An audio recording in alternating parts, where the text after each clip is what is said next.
We are back in the Post-Hunt Clarity studio again, and Ben and I have a special guest today, and we have Justin here, Justin Edwards from Cervicide. What's going Just on, fellas? Justin, excited to have you.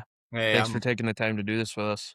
glad to be here. I'm glad to be here. I always enjoy having conversations with Gabe. So, isn't Well, our what part? what about me? I got left out of that. Yeah, you're you'll be future conversations. Now, All me right. and Gabe, we got a long history. I'm pretty sure Gabe got involved around Cervicide right when I had gotten involved around It Cervicide. was COVID timeframe, yep. So, Nice. not Well, very often do we get Southern men on the podcast. It's yeah. always No. two Yankees from up north, so this will be good.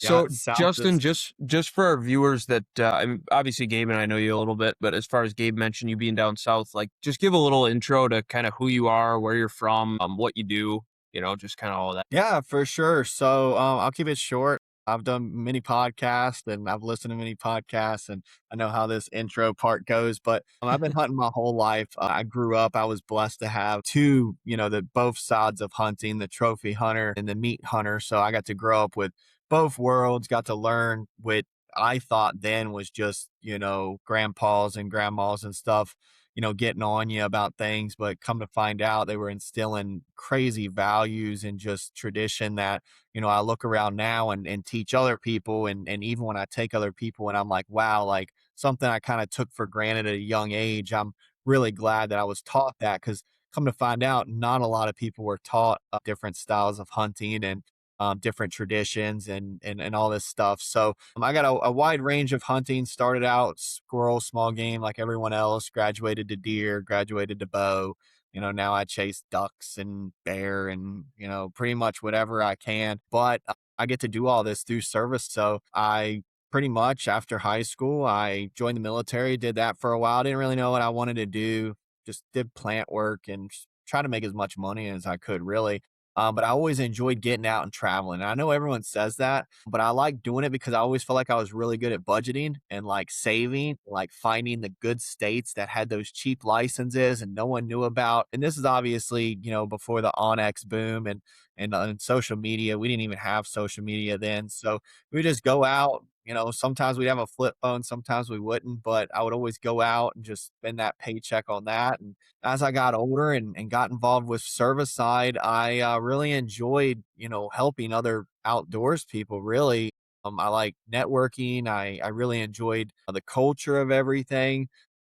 Got lucky on that aspect. I got into the good hunting culture. I didn't get to go down the bad hunting culture route. I got to experience it a little more after being in for 6 or so years now. But at that time, I got to come in green and really get a good experience. And I liked it so much that I was like, I want to make this a career. So literally plant worker, high school education, military, nothing crazy. I didn't do college or anything like that.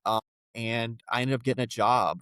I started out as a content curator. I did not know what a content curator was before I got the job. Never lied on my resume or anything like that. I just, had met Jimmy through being in Servicide.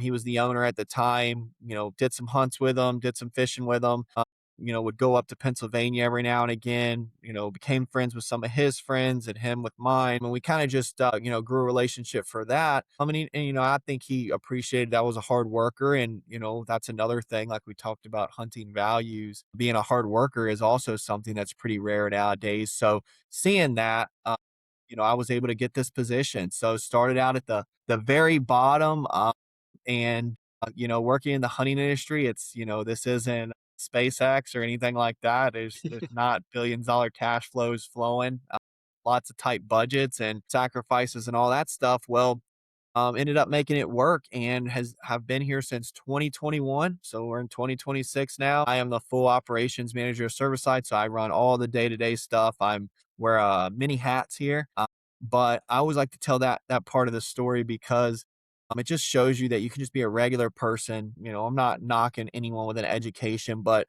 if you have drive and you work hard and you're honest and you're just loyal, when you do things the right way, you normally get a good shake most of the time. I'm not saying bad things don't happen, because they do, but you get a good shake most of the time. So, I always encourage people whenever I do a podcast. I've said it a million times to people and they just shrugged like you're giving them something bad. And I'm like, look, I'm telling you what the secret is. It's networking, it's connection, Yes. being a good person. If you do that, that don't mean everyone's gonna want you or like you, really. There's plenty of people that hate me. Y'all probably know y'all probably know a few of them. People in this podcast probably know a few of them. I won't bust them out, but they hate me because, I've always stayed true to my colors. I don't care. Mossy Oak could ask me tomorrow to come work for them. I'll always be loyal to Jimmy, and the Cervicide, what we stand for, because the thing about it is it's always been true to its roots. I'm yet to see Cervicide stray away from uniting hunters, bringing people together, giving people as many opportunities as they can. And that means a lot. I see companies change all the time. I see people change all the time, especially in the hunting industry, and we've never done that. We only change for the better. So I'm really, really excited and blessed to be a part of something like this. And I always tell people, they're like, how long are you going to do this for? And I'm like, I'm going to do it until I don't. I have no plans of doing anything else. I've had many companies reach out to me to come do this for them. And I like where I'm at. Jimmy treats me great. The Cervicide community treats me great, and we treat our people great. I don't want to say customers, but we treat our clients great. And, the proof is in the pudding, as they say. And I like being a part of something like that. I don't want to be embarrassed about what I do, or, being a salesman or a operations manager or whatever hat I'm wearing that day. I want it to be, we have something that can help you as an outdoors person. You either take it or you don't. But most of the time they just don't understand what it is because there's nothing that you can really compare us to. Hmm. Kind of our own thing. So you kind of have to experience it. But I really like that. I really like it a lot. And I get to meet people like y'all and do things like this. So it's really nice. Yeah, well, Well, that was it's rare nowadays, I feel like, to find somebody who's truly passionate about what they do on that level, and it makes it a lot easier, I feel like, to really believe in what you do and be able to, advise people this is the best thing for you, and, like, we wanna see you succeed here, and, when you truly believe in what you do, it's easy to have that level of loyalty, I feel like, that you do have, so that's cool. So before we dive into exactly what Cervicide is, and we'll kind of hold the tension a little bit for the viewers, I want to dive into, before you have Justin from Cervicide, even before that, I want to talk about how you got into hunting, how you learned to hunt, and I'll start with the first question of what's the first state you ever hunted? So first state I ever hunted was Virginia. I will remember I've had many concussions and I forgot many things in my life, but I would never forget my first hunt. I shot a little button buck. He had a little like spike on one side, and he was a button buck, pretty much a button buck. And I shot him. He came out right at dark. My uncle, gosh, I was probably, if I had to guess, I'd say I was probably maybe like 10, 9 or 10. And he sat me at a tree. I don't even know if kids are allowed to hunt by themselves at that age now, but he sat me at a tree. And the rule was, when you got sat at the tree, you sit here until they come get you. That you never get up, you never leave. You sit there in the dark until the 20 minutes after 30 minutes it took for them to get you, or you heard a four-wheeler. But you'd sit there in the dark, and we didn't have cell phones or none of that stuff then. So I sat at a tree. It came out right at dark. I'll never forget looking up, sitting there. I'm in these huge coveralls we got from a yard sale. I'm sitting there. I'll never forget. I put the gun up. I think I had 243 or something like that, Yeah. and ended up shooting it right behind the shoulder. It dropped. Waited for my uncle to come. I'm standing right there at the tree. He goes, I heard you shoot. Did you shoot one? I'm like, I sure did. And he goes, where is it? And I'm like, well, you told us to stay at the tree. We had the gun and all that stuff. And he's like, okay, let me check your gun. He checked my gun, made sure the safety is on. He put it on the four-wheeler. We went and got the deer. And I remember taking it to my grandma's and us getting a Polaroid photo. Still have that Polaroid photo actually in my office today. And I'll never forget it. It was a great hunt. And after that, I always squirrel hunted and stuff, but that was my first big by myself, kill. I was always with someone else, and it was really, I would consider that like really when I really was like, wow, I'm obsessed. Bass Pro Shot shirt, shirts. It's a school every day. Was all about hunting. Talked about hunting all the time. Big bucks, the whole Yeah. the whole 9 yards. That's awesome. So it sounds like you didn't just pick up hunting on your own, right? It was something that generationally was passed on to you. So it was weird to not hunt. So my dad wasn't a huge hunter. He told us a story of he killed a deer when he was younger, and back then that he had to hunt whether you liked it or not. Like Yeah. you brought meat home. They used to hide their rifles at the bus, like in the wood line, and would come home and walk home and shoot deer and squirrels and stuff. And he said that he this is the story he always told me. He goes, I shot a doe on my way home from school, and he said he seen her crying. And after that, he's like, I can't do it. Mm. He felt awful, but he was like the black sheep of the family, to be honest with you. So yeah, I got it from both sides. I had one grandpa that was killing 170s, 180-inch bucks on public land in Virginia. And then I had another that the first thing that popped out, if it was legal, he was shooting it. So Yep. one weekend I was with one set of grandparents, the other I was with another. So I would always get the best of both worlds. And did That's you awesome. gravitate I'm always interested to hear this, like, did you gravitate more towards the trophy hunting side? Did you gravitate more towards the, shoot your buck, meat hunter side, or was it a good mix of both? So I think it was a mix. I always looked for the big buck, but I never really understood I thought it was like the guy who gets there first and stuff like that. And I realized that it was way more to it. Like you can't just sit on a scrape or a rub and expect a big buck to come out. I didn't really understand like the science, and obviously we still get schooled all the time, but I just didn't really get into it that way. But I did get into the where like you would let does walk and wait for the buck. I quickly realized, especially being you know, always being on my own and stuff, I quickly realized like if I kill a deer or two, I could save like hundreds, if not thousands of dollars at that time on meat. Yep. So I did enjoy the meat portion of it, but it seemed like back then a deer or two was like a infinity amount of meat. Now we kill 5, 6, 7 at a time, and I'm towards the end of the bottom of the barrel now. So That's funny. Yeah, I guess I would be similar, and it was weirdly enough for as big of a hunter that I am, and I am, I keep using the term, I'm a 5th or 6th generation deer hunter. Like it goes back before they even made photos type yep. deal, right? Where they had to paint people. In Wisconsin, it's hugely, culturally hunting is a huge thing, right? Like Wisconsin's the state that during the 9-day gun season, like when you were in school, they would give you a sheet of paper that was printed out in the office that you could bring home to your parents and sign to get 2 days off of school for the deer season. And it didn't count against like truancy or anything like that. So Yep. hugely a big culture thing. I think Ben's the same way. However, I only had one side of my family that hunted. That was my dad's side that went, the backwoods folks lived up in the middle of the big woods, like, kind of hermits, I guess I'll Yeah. say. And then you Oh, got, my mountain my people.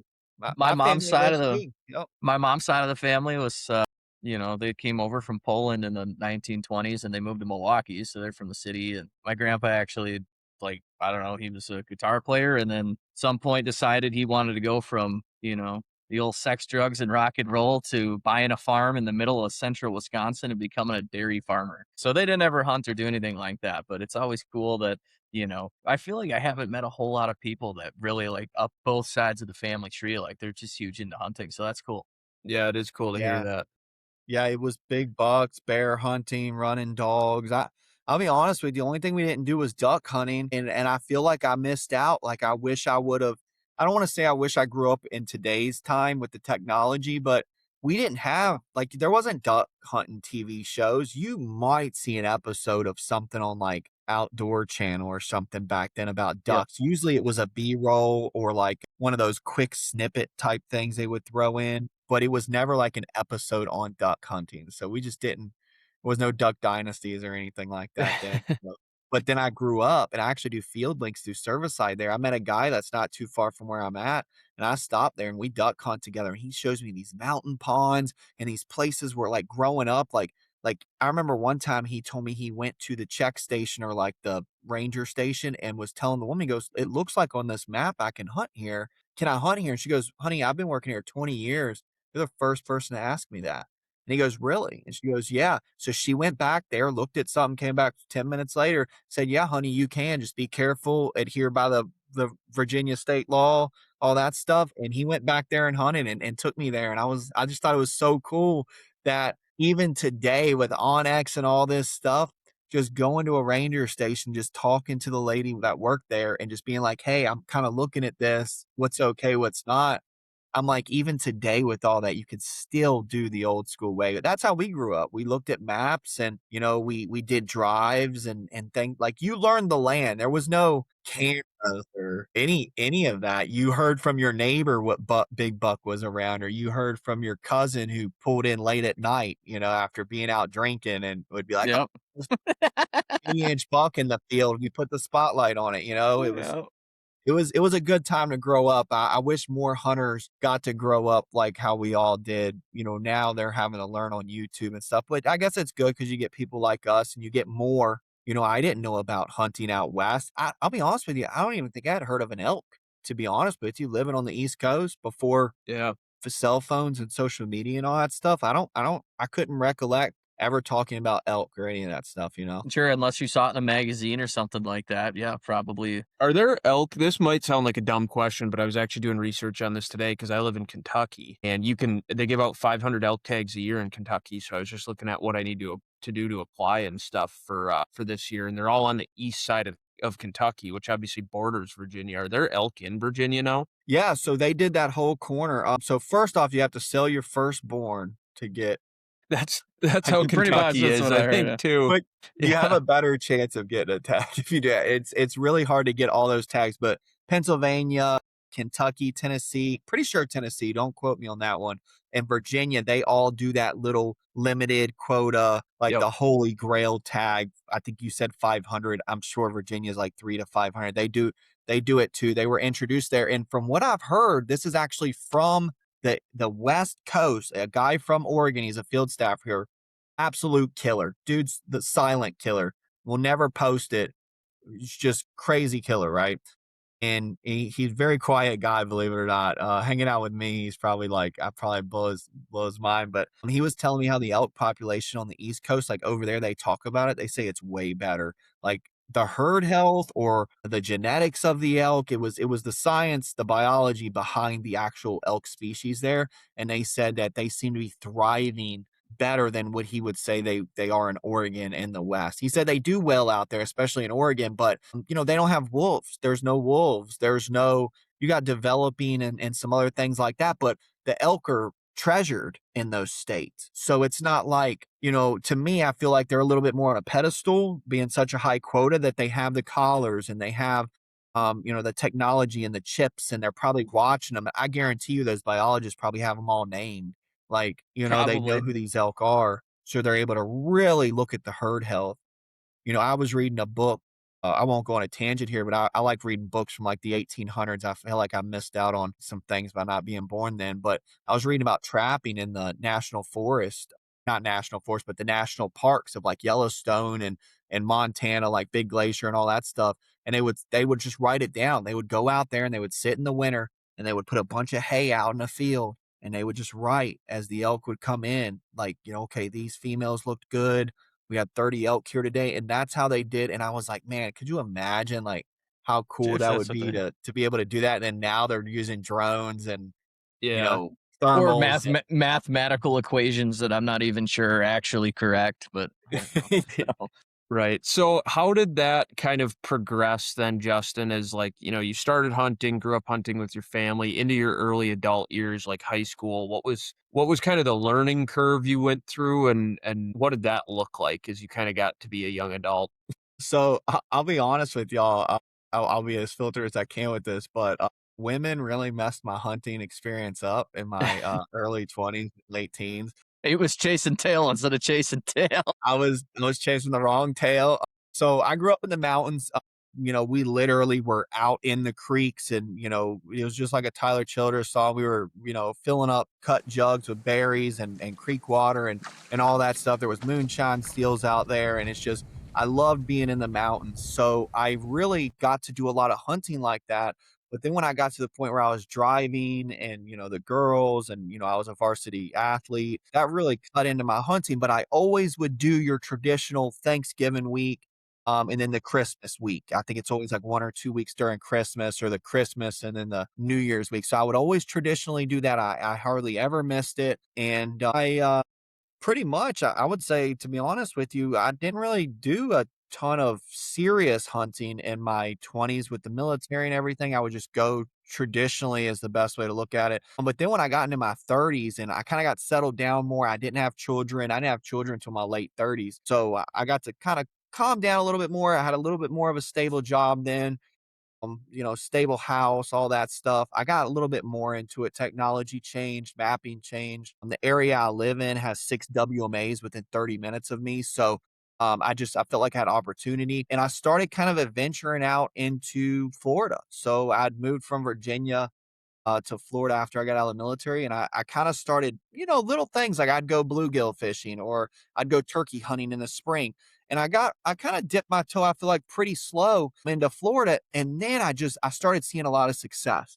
So I started seeing a lot of success with deer and hogs and turkey. So then I started feeling, really good. Like I really rode that high I felt like through my late 20s, early 30s with hunting in the swamp. The thing I liked about hunting in the swamp is I feel like you're on the same like playing field as everything else. Like when you're up in Virginia, like if you're going up on a ridge and a turkey sees you or, a deer spots you on the ridge or whatever, like I feel like you were always in the open. And in Mhm. Florida, you hunker down and get behind a palmetto and be hidden and they would look. And if they didn't smell you, they would continue on. So I really like that form of stealthy spot and stalk, just still hunting. And then the danger part of it. So Florida is brutal. Gators, Yeah, snakes, snakes. bugs. I couldn't tell me how many things have bitten me. Snakes, spiders, just all kinds of stuff. Caterpillars, just we have a saying here, if it's pretty, don't touch it. That includes the women. It's just that's it'll kill you. So I really got into that. And then as I got into Cervicide, I was in Cervicide in my 30s. At that same time, I started saying, oh my gosh, like at first I used to be one of those people that were like, oh, I only hunt public land. I don't have Mhm. nothing to offer. Then I realized like Florida is year round hunting. You could hunt year round. Now we just got our trapping rights and our bear hunting rights back. It's not often you get rights back. We got two of them back in the same year. Awesome. So we're getting all these rights back. And I'm like, oh my gosh, like Florida's got some opportunity. And now we don't have 200-inch deer running all over the place. There has been a 200-inch deer killed here. And there has been some really good, like 140s, 150s, 160s on public land. But it's one of those make the paper rare type things. It's not Mm. it's going to be a trending, TikTok or Facebook reel for a while. It's not something that would be common like Ohio or Wisconsin or, Michigan or gosh, even Kentucky and all that. So but I really enjoyed that, and then I started getting into the big dog stuff, like I call it. I started being like, oh my gosh, like thermals, wind. Wind really is the most important thing. Yep. Wind swirls, so it's never like a one size fits all. Like I learned, when to be in a tree, when not to be in a tree. Like I feel like I didn't learn that a lot growing up. You just kind of mimic whatever grandpa or my uncle were doing, Yep. or you got yelled at for doing it wrong, so you kind of remember that. But I didn't really like. No one actually sat down and was like, okay, the reason we sit at this part of the mountain is because when the thermals are raising and then the thermals are lowering, like no one ever sat down and told me that. So when I started learning that stuff, I wouldn't say on my own through networking in the community and stuff, and then firsthand. I would hunt with people and they'd be like, let's do this. And I would ask them, like, "Well, why are you doing that? Oh, because the deer bed down over here. So that's why we want to go. I'm like, oh, that makes sense. So I'm a kind of person where when I hear something or I learn something, I always try to apply it and I always try to remember that. I can't remember a lot of other stuff, but that's one thing my brain stores. I know every single field staffer in Cervicide, and I know almost every mistake I've made at some point in time. And I love making mistakes. I used to hate it, and I used to get so mad and pissed off, and like this is the worst. I'm gonna break my gun or throw my bow. Then I got to the point where it's like, oh, that's why I'm literally gonna be back here tomorrow, and I'm gonna not do that, and I'm gonna try this. And I either win or I don't. But I started liking the cat and mouse game a little bit more. And then when you win, that helps a lot. I feel like I've been lucky Yeah. enough to win like plenty. I killed a trophy gator on public land 2 years ago. And one of the guys I went with, we both killed a trophy gator and he's been living here his whole life. And he was like, this just doesn't happen all the time. And I'm like, sometimes I'm lucky, but then, after that, I missed like 6 pigs in a row. you know? Yep. So So let's That's talk funny. snakes. Ben, you lived in Florida, what, 4 years? Yeah. You went to So school I down there for lived 4 years? I don't know where exactly in Florida you are, Justin, but I lived in DeLand, kind of over by Daytona. Okay. And I was playing college golf at the time, so I didn't have a ton of free time on my hands anyways, but I never could get past the snake thing either. Like, I never wanted to hunt just because I'm from Northwest Wisconsin, like, we have little gardener snakes that maybe get to 2 feet long, and they're not gonna bite you, and if they do, like, you're gonna be fine. I can't get past the whole snake thing, it scared the shit out of me, so I could never do the whole Florida hunting thing. I give you props for that. I tell you what, I've had many people ask me this. They're like, "What do you do?" Because I go in the water and everything. Because some of the best spots, like, if the water's up and I gotta get to my spot, you just have to wear your hip boots Yeah. that day, or the waders, and I'll just leave them at the tree or the edge of the water. But I've come to find out that in Florida, you cannot be scared of the water, because if the water's there, that's normally where the game's gonna go. And deer, I've seen turkeys. I swear on my life, I've seen turkeys in the water swimming like ducks. And you're like, I've never seen a turkey in water. And animals here are used to water when it's up. When it's dry, they like it because they can hide in dry ponds and things like that. It's way better. But when it's wet, they're very limited. So those thin, ankle deep, waist deep spots are really good spots. I've seen game, and I tell you what, it's like up north with the leaves, when deer are running through the leaves, it's the same thing in the water. You get that same. Fortunately, we don't have to worry about squirrels in the water unless they're dropping stuff, but it's that same feeling you get when you hear splash, splash, splash, splash, splash, splash, splash, and then they stop and you hear dripping and you're like, oh my gosh, I love that. But the snakes, we got anacondas now, we got pythons. I actually have a freezer full of pythons right now. I got a skin. They're crazy. They've moved up to Tampa. I'm a little bit north of Tampa. They're getting worse. I think that's why Florida's relaxing on so much of our hunting regulations. They're being a Yeah. lot more lax with stuff. They really want trapping and to kill these predators and these snakes and stuff. So a lot of good hype. I've seen a lot of good social media hype around it, so I do like that. But it's crazy how something started out as, here's my pet store animal, and then just Yeah. poor regulation enforcement and no one paying attention. You know how easy it is for things to go under the radar. And then next thing you know, the deer population and small game populations are almost completely wiped out in the Everglades and Corbett and small areas like that. A lot of people say deforestation and developing and stuff, but from what I've seen, everything I've seen on these snakes, I mean, they're killing snakes with deer inside of them, you know? Yeah, Cool. I've seen that. So Have you come face to face with any of them, like a python or an anaconda or anything like? I haven't been close enough with something big that you'd be like, yeah, this is crazy. Everything we always see is your typical copperhead style, is what I call it. Very small. It almost looks like it was a baby, probably 6 months before or something, 4 months before. Normally, you'll find those dead on the road. Is the best way. If you're paying attention and you know what to look for, it's like shed hunting. You can find them on the roads when it's cool Yep. out. They'll want to come where it's warm. When it's raining, it obviously warms the asphalt up, so they'll come on them. But the only thing I really come into contact a lot with is like lizards and stuff. So like we get like it's almost like a monitor lizard.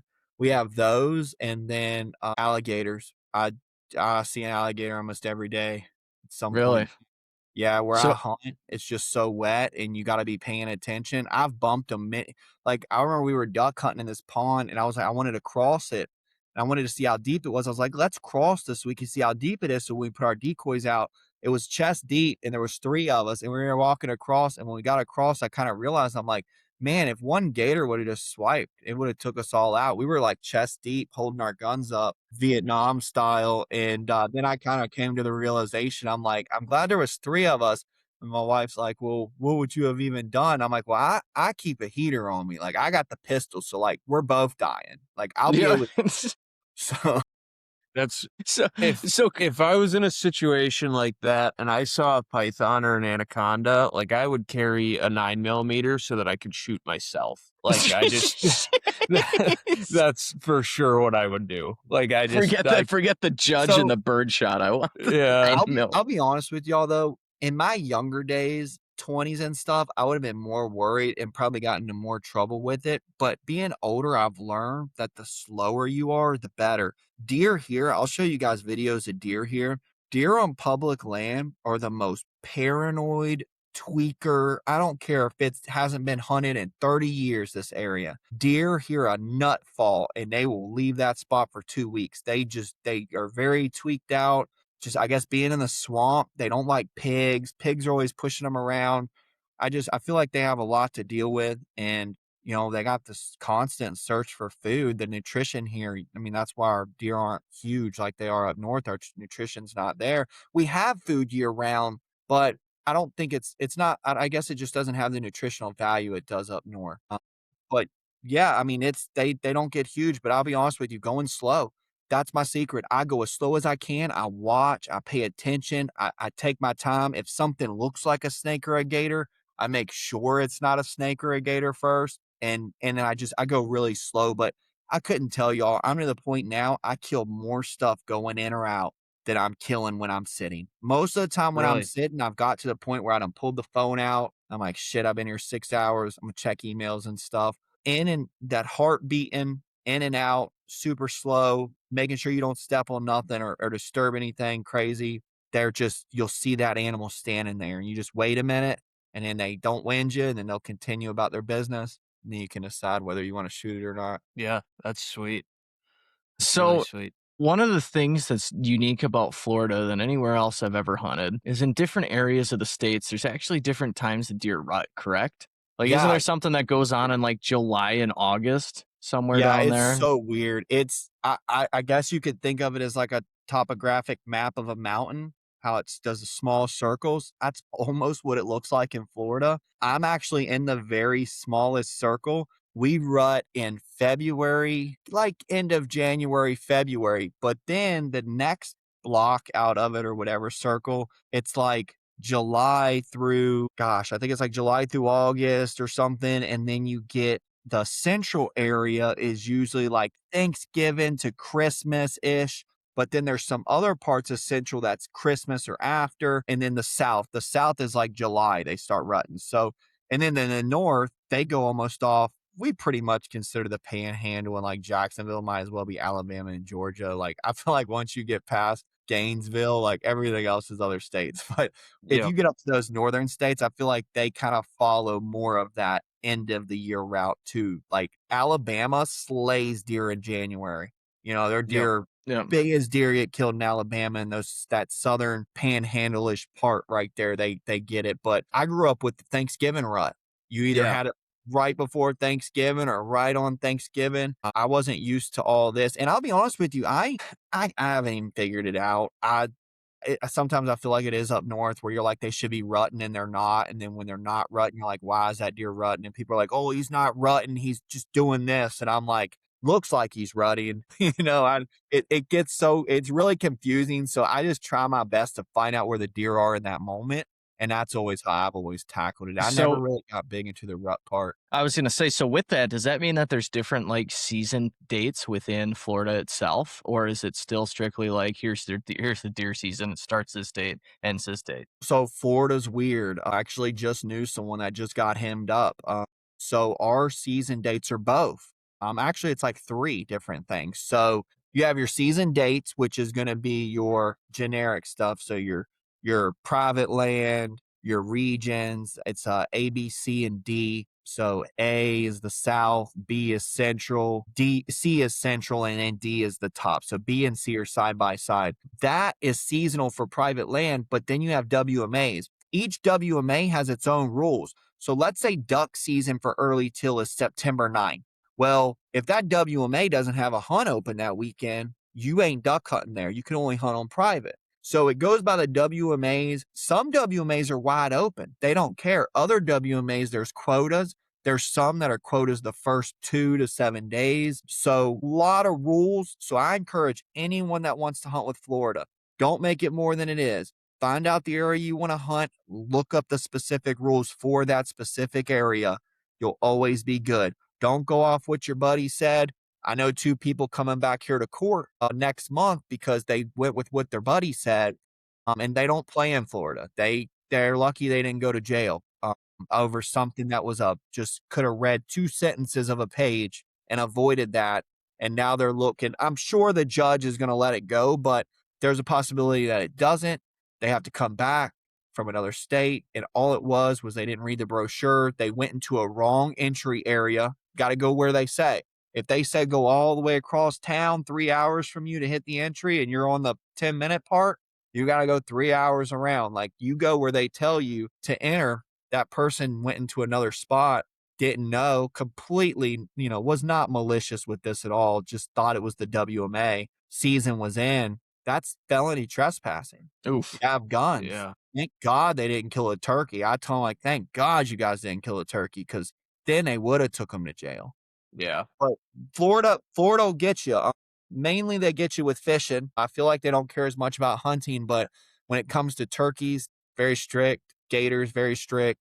I don't think they're really too strict on deer and stuff, but yeah, read those brochures is what we call them. Don't go off of what it was last year. It changes. I don't know why they do this. I won't get into some conspiracy on why the government tries to hem us up, but they sometimes, I feel like they put stuff, instead of being in black and white, they put it in gray. And I feel like they do that. And it depends on who's the judge that's going to Yep. determine whether you get in trouble or not. So I It's tell people, play it safe. Don't even ride the line, It's crazy how different states are, and that's one of the things we talked about in Post Hunt Clarity is, like, how important it is to know the rules. Like, I moved to Kentucky from Northern Wisconsin 2 years ago, and I was a big time hunter when I moved. Like, I'd been hunting my whole life, felt like you could have dropped me in any state and I'll be legal and ethical. And, like, the amount of research I had to do when I moved here was crazy. Just because the regulations are different. And, like, Wisconsin, nobody gives a shit. Like, the rules are the rules, whether you're on public or private for 99% of the rules. dude. And And, go ahead. I was just gonna say, and I swear on my life with this, I've had someone that works for the FWC, like, they're in it, like, they should know the rules, who has said, I've seen say things before, like, "Oh no, that's okay," or "Don't worry about this, do this." And I've literally, like, looked it up, and it was not that. And I was like, don't want to be that guy, but, like, I also don't want someone to get in trouble because it. And they're like, "Oh no, no, no, I've been doing this 20 years." And I'm like, "Look, I'm not saying nothing on who you are. I'm just letting you know that whatever you're saying isn't the same right now." And then you have Yeah, to show 'em in the FWC book, whatever. You show them, and they're like, "Oh, that must have changed." And every time that just changed 3 months ago, 6 months yeah, ago. So Didn't you you deal with have, that in Kentucky, Ben? yeah. Like, with So game wardens and people not knowing the actual rules that were in the book? yeah, I mean, there's been numerous times, Justin, where, like, I moved down here and, like, I'd have to call and be like, "Hey, I can't find a clear answer for this online." And whoever you'd get at the Fish and Game would have to, put you on hold for 10 minutes and go find out. I got stopped by I won't tell the whole story, but one of the things I ran into when I moved down here is, like, youth hunting is different depending on what WMA and stuff you're on. And so the one I was on, gun season is not legal on that WMA, but youth season is. And I got stopped by a warden coming out of the woods, and I was talking to him, and I'm like, just making conversation, trying to be polite. I'm like, well, as long as we're talking, like, can you give me some good spots out here? Like, I just moved here, I'm trying to learn the area. He's like, oh, I don't hunt.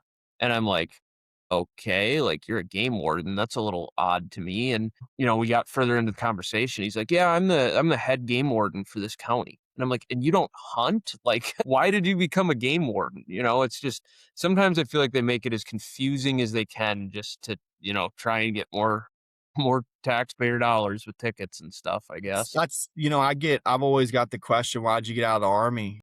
That's it. That last 2 minutes of what you just said is it. People in control and in leadership that have no business making a bed in the morning, and they're the ones making the rules. Everything looks great on paper when Chat GPT spits it out, but in real life, it's not like that. And Yeah.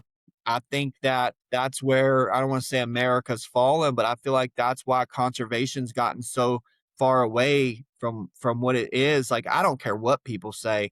There isn't a fraction of many hunters. I was saying at the beginning of this podcast with my dad, they had to hunt. Like, you caught a butt whooping, you didn't hunt. Like, that's Hmm. that we don't. Hunting's luxury. It's golfing or pickleball. Like, it's not going to the gym. Like, it's Yeah. literally something that people do as a hobby. or extracurricular now. It's not the lifestyle it was. And I feel like we've gotten away from that with conservation. Back then, I was talking about them having a notepad, some dude freezing. Like they said that rangers back then would have to trap because they needed to control predators and make a side income to live. So Yeah. like times where you were about as hands-on with what you killed and ate and everything as you'll ever be. Conservation, I feel like, I mean, we were at a point in America where I guarantee you there wasn't much wildlife running around, and they brought it back. Like they brought it back well before our times. You know, it went through its ups and downs with certain populations. I know we don't need to get into that, but like it came back from what it was, from massacring buffaloes in fields and just killing animals to kill them, to wipe out populations or whatever, because people relied on it. Like, you know, we've gotten away where now someone looks at a drone or a computer or Onyx or Spartan Forge or whatever, and they say, huh, let's clear cut this, let's sell this to this, let's do this. And I'm like, well, have you even been out there? That, you know, that might be the Right. most beautiful, pristine, Yeah. whatever you've ever seen in your life. Might be a small patch of wildflowers. Why would you want to? You Yeah. never even been there. I feel like you got to get out to these spots, put your foots on the ground. I am thankful that we do still have the parks we have, we have plenty of land. Get in an airplane and look down the last hour of the flight. You'll see we have plenty of land that's uninhabited. I never get into the whole there's no land, there's nowhere to hunt. There's plenty of spaces. It may not be in your backyard, but there's Yeah. plenty of places to go for sure. Yeah. No, that's why we're blessed, I guess, or I'm blessed now up here where we live. I mean, there's stupid amounts of land, and some of It's it sucks, some insane. of it's really good, but there's access, and that's I grew up with that. That's nice. That's partially the reason after I moved to Missouri, I came back, because there's just ample opportunity for me to do what I love up here and kind of be uncapped with where I go. Yeah, I I mean, love that. if you drew, I don't know if you've ever hunted Wisconsin, Justin, or done a lot of research, but if you drew like a 30-mile radius around Gabe's house, like there's hundreds of thousands of public acres he can hunt. And what's cool about Wisconsin is, like a lot of these other states, Kentucky does it this way. I'm sure Virginia did growing up. I'm sure Florida does. Like you have to hunt in a designated WMA or, federal land, your state forests and some of that stuff. Wisconsin's a little different. We've got county land, we've got federal or state owned land, but then you've also got MFL, which is where taxpayers can put their land into publicly managed or publicly open access, or it's openly accessible to the public to hunt, I guess is what I'm trying to say. So you get a lot of your big, like 1,000, 2,000, 3,000 acre pieces, but then you've also just got like a small 40. You can go hunt somewhere that might be, people overlook it because it's small and stuff like that. So there's a lot of diversity in the size of what you can hunt and stuff, which is kind of cool up there. So No, that is cool. We don't have as much land as what y'all have up north, or I go to a lot of states, Virginia and stuff. We don't have as much land as that 100,000 of acres, but we have 50 to 60 at a time. And like I said, I have 5 or 6 WMAs. yeah, I'm in 'em, and I haven't put a dent in 'em. I show people my Onyx when they come here for field links. I always share pins, and they're like, "You're willing to share pins?" And I'm like, "Dude, I've got pins that I ain't been to in 3 years. Go check it out. It was a Yep. good spot then. Just let me know how it is. All I ask is you let me know if you killed something so I can change the color of the pin." That I just, I like to keep up with that Yep. stuff, but I'm like, I have spots that I got tired of driving one day and pulled over and, driving around with WMA and just like, I'm going to go walk into the woods and check this spot out and find some duck hole or something. So Yep. yep. So I've got one last question. I want to tie this back to Cervicide a little bit, and then I'd like to do a rapid fire round with you if you're good with that. yeah, I ain't But done one of those in a while. That'd be fun. before we get to that, so for those that don't know, like there's going to be a lot of people that listen to this that probably aren't familiar with Cervicide. What is Cervicide? What's the benefit to becoming a member? And what exactly do you guys do? Yeah, so Cervicide, we're a nationwide hunting community, fishing and hunting, really any outdoor activities. And our whole goal and mission, obviously uniting hunters and bringing people together, but is to provide as many perks, benefits, and opportunities as we can. Now, when I say that, we're talking partner discount codes, getting your name in the hunting industry, getting some type of commission or payout for content. Gosh, you name it, we do it. We have resources for the field link where you're able to utilize maps for small businesses. Let's say you're in Wisconsin and you kill a deer, you wanted a trusted processor, you can go on the map, You can actually look at most of them are members. If they're not members, they were screened by members. And you're able to do that, taxidermy. So we really built out a lot of resources around helping you get the most. Now, the great thing about Cervicide is it doesn't matter if you started hunting yesterday or you've been hunting for 30 years. We have something for you. Now, you're going to need to know what you want, obviously, like most things, whether you want to get better into videography or you want to grow your name in the industry. But what we do is we provide you with that platform and community to do it. So it's somewhere you can trust. We're not here just to take people's money and not do anything with it. And we try to provide as much as we can. And the great thing about it all is we have field staff in all 50 states. So we literally have resources everywhere. And if I can't get it or Jimmy can't get it, then there's somebody in that area that can either help you, point you in the right direction, what have you. I think Gabe, if I'm not mistaken, a few years ago, he was driving through this area. I think it was Gabe or somebody, and they were like, "Hey, I'm staying in this area. Is this a good spot?" And they got on there and was like, "It is not a good spot. Do not stay there." It might have been me. I think you were the one that was like, "Don't stay there." And the person was driving to Alaska and they were going through Wisconsin. And Gabe was like, "Don't stay there. I recommend you go to this town." And he told him an area to sleep. And the guy was like, "Thank you so much." He had his wife, his kid, his dog. They had a bunch of stuff they were hauling. But things like that, like that's where the value is with it. But we've been doing this since 2011. We started out as just a TV show, a bunch of college kids going out hunting on a college ramen budget. And it got to the point where Jimmy's like, "Look at all this stuff that you get when you're in the circle, the hunting circle." He's like, "What if we got this to everyone who's deserving of it, who wants to put the work in, who wants to get better at their hunting or fishing experiences or outdoor experiences, and then having people you can trust in that area." So we've taken it to a whole new level. It would be 3, 4 hours of me going through to tell you the value of all this. The best thing I like to tell people is to try it yourself. Not only do we have, ways to get you in, like a 30-day trial and things like that, but we're not here to hit no one over the head.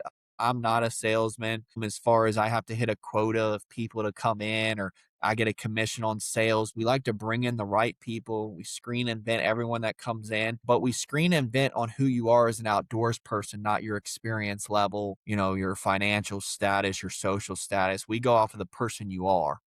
I know that may seem kind of corny, but that's how we judge it. I look at who people are, and we still have freedom of speech, be who you are. I'm probably the most vocal, craziest person ever. We still want people to be who they are, so don't feel like it's a frou-frou club or anything. We had this guy that joined not too long ago that literally was like, "I thought it was just a bunch of rich buttholes."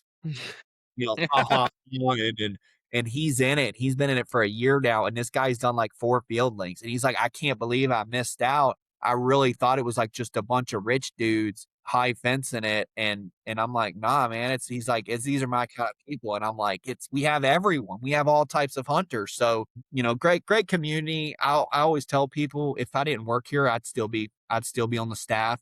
I literally would always be a staffer or some part of Cervicide here. Been a part of my life since 2017, and we're on 2026 now. So almost what is that? It's almost 10 years. Yeah. Yeah. Yeah. Good for you. That's awesome. So to our viewers, go check them out definitely. And to Post Hunt Clarity members or maybe future Post Hunt Clarity members, you guys get a nice discount to Surfside. So one of the big benefits to being a part of Post Hunt Clarity and vice versa, I guess. Surfside members get a discount to Post Hunt Clarity. So Yeah, yep, for sure. And for the people on Post Hunt Clarity, if you're looking to come over, you graduate the program. The great thing about Cervicide is you're able to continue where you left off. So going from high school to college or to a trade, then getting your master's, it's going to be just like that process. You're going to be able to come in and with the level you're at, and you're going to be able to go the route you want to go, whether it's content creation, getting a job in the industry, just, whatever your goal yeah, is. Maybe you want to go to another state and hunt, we can make it happen. So absolutely. Awesome. Well, let's get into rapid fire round. Gabe, do you have anything you want to start with, or you want me to ask the first question? Okay, Justin, you can only hunt with one type of weapon for the rest of your life, archery or firearm. Which one are you doing and why? firearm for sure. I'm an archery hunter during archery season. If I had to pick the weapon, I'm going to go with a 30-30. I've killed the most with that and missed a lot, but killed a lot, and it's never failed me. So Nice. Nice. What is what you feel like underrated tactic that you use all the time? gosh, I'll be honest with you, patience. I know people say that, but waiting. When you That's a want to great leave, that's answer. the advice I ever got. When you want to leave, wait 10 minutes. When that 10 minutes pass, wait 10 more. Like, I couldn't tell you how many times I've been packing up and a deer or a bear, or I'm on my phone or getting ready and something came out. And if I was at the ready, I would have not only been able to take that opportunity a little smoother or, whatever. So patience for sure is super underrated. A level of patience that makes you pull your nails off. Yeah, great answer. Gabe, you got another one No, I'll let you in the go. hopper? All right, Justin, what's one thing you wish you better understood as a new hunter? As new hunters. When you were a new hunter, what's one thing you wish you would have better understood? Scouting. I wish we would have scouted more. We kind of had the traditional go here to this stand. They all had their names. They were all wood, and you prayed to God if you didn't fall out the bottom of. That was where what we kind of grew up with. So I would say scouting and patterning and understanding the why of why animals do what they do. I wish I would have gotten it at a younger age. Okay. Would you rather hunt the rut or a patterned early season buck? Now, I don't know if bucks are still patternable early season in Florida, but So I'd say patterning just because the spots that I hunt early season, it's so hot that it doesn't get any traffic. So I would say that when it's the rut here, it's way cooler and people can wear hoodies and stuff. So I would definitely say that early season because and it's nice to get that, whoo, okay, I'm ready. Let's get into season. Like it's nice to get a deer or two in the freezer or kill that game animal you were after. And then I feel like the pressure's a little off with that fresh meat already at the processor yep. getting processed. Yep. Okay, my last one for you, Justin. If you hunt a lot of different animals, it sounds like. If you could hunt only one animal for the rest of your life, you can draw this tag every single year. You can go to other states and do it, but this is the only species you can hunt for the rest of your life. What's it going to be? Oh, well, that's kind of a two-parter. I guess I'd stick with whitetail for sure, just because of the protein and, especially if I can go to other states. But a hog, don't need a tag for those. So I guess that's why it's a dual answer. Okay, I would fair. eat hog over deer. The hogs that we have here, they eat great. They taste great. And I've learned how to take care of the meat in the way that my whole family likes it. So I feel like that's like a resource that they say that if you killed 80% of the hog population in an area, it would only maintain the population. So, That's and wild. mentally, Armageddon style, Justin is saying hogs, but God, you can't tenderloin fried up. I mean, you just That deer does sound meat, Yeah. good. red. If it's been seasoned properly and the person that's cooking it knows what they're doing, you can't beat the red meat. Yeah. I got a question for you. What you Would got? you rather hunt the Florida Everglades but not be allowed to have any sort of footwear? Or would you rather hunt northern Wisconsin in December but not be able to wear a jacket? Definitely the no footwear in the glades. I wear Crocs now. I just killed a hog like 2 weeks ago. And I was at the house and my wife's like, "Are you going to take those shoes off?" And I'm like, "What?" And I looked down because I'm so used to wearing my boots. And I freaking had my Crocs on and didn't even realize. I was like, well, that's why I was a little quieter and not clumpy. But I wasn't gonna kill a pig, and I pulled up and changed some camera batteries, and I had my Crocs on, and I heard a squeal, so I grabbed the rifle real quick and snuck down in there, and the wind was perfect in my face, so I got to work in there at 40 yards and had my Crocs on, and barefoot I would do. The thing about Florida is too, if you're going barefoot, you can kind of touch something and do the, the Ugh. the ocean jump, like Yeah, the no, I got the EBGBs from that. I don't dude, know. I'd freeze to death. I was just in New York last week and it's freaking hot out and I was like cold at night there. Like, and we're, it's pretty hot out. So Come on, you grew up in Virginia. It got cold there. it did, but I'm gonna be honest with you. I've been in Florida since 2012 is when I moved here and Yeah. it changes you. Your Your blood is blood thinned. changes. Yeah, your blood is thinned. If it It makes you feel any better, it was 92 degrees today up here, and they had an excessive heat warning for people to stay inside. So, Dude, here, I love hunting here because when it's hot, people don't wanna leave the AC of their truck. Like, it's not about Yeah. if it's freezing cold, how they'll hunt till, like, 8 or 9 and then go eat breakfast. Here, if you can the thing about the heat is people say, oh, you can only take so much clothes off. I wear long sleeves and pants. And when people come down, the key is have a fresh, dry shirt in your bag. I always bring a fresh, dry shirt.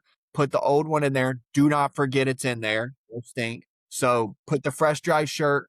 Always keep a pair of socks and water. You have to drink. If you're not peeing every hour, you're wrong. Like you Yep. have to drink water. You have to do electrolytes and you have to eat. People are like, it's hot. I don't want to eat. I'm like, you have to eat. If you do that, you can do 100-degree weeks here. The only people that struggle, usually their last day here, is because they've drank too many beers. They haven't been drinking water. They're living on peanut butter sandwiches. And I'm like, you have to eat real food here because your body's hot. And what happens when an engine gets hot? It works harder. It's the same with your body. Yep. So keep yourself cool. Take your water, get your back of your neck, your armpits. I've learned that if you can do that, I'll stay out there all day. My wife's like, you're crazy. How do you do that? I'm like, I take care of myself. Like when I'm out Built there, different. take care of myself. Yeah. So Absolutely. Well, Justin, we appreciate you taking the time to do this. It was great to have you on the pod. For our listeners, go check out Cervicide if you haven't already, and stay tuned for Post Hunt Clarity dropping August 1st. Yeah, get on the website, join the wait list, and we will be live on the 1st of August, guys. Justin, we appreciate it. yeah, thanks, fellas.